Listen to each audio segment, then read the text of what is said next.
In your consumer news this morning, heating your home will cost you more this winter. A policy group expects home heating expenses in the U.S.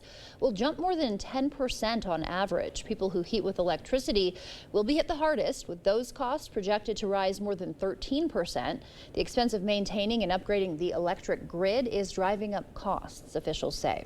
And a new California law is shaking up the college admissions process. It's banning private colleges from giving preferential treatment to legacy students or donors' kids.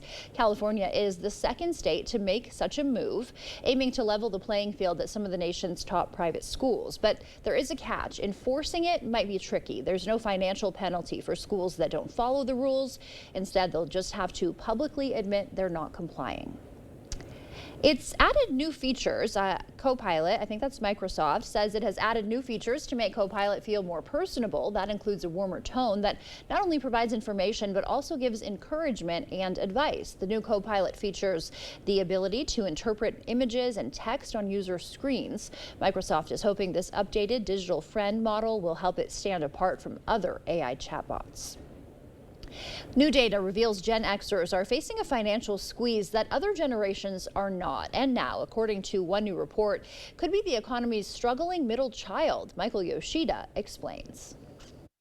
There's a bit of a squeeze. Many Gen Xers are finding themselves sandwiched, simultaneously caring for their children and their parents. There are two pressures, I think, on Gen X from both those older and younger ends of the age spectrum. And the financial strain is starting to show, according to Bank of America Institute senior economist David Tinsley.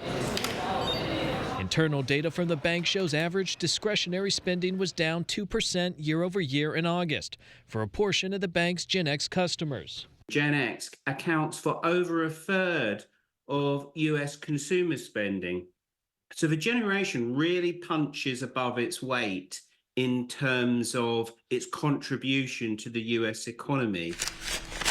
But the data revealed the generation is spending more on average on housing, utilities, and insurance, and focusing more on saving as they near retirement. The investment saving they're doing outside of retirement saving is about 40% higher than the other generations. Generation X is likely to inherit trillions in assets from their baby boomer parents, but that windfall may still be years away.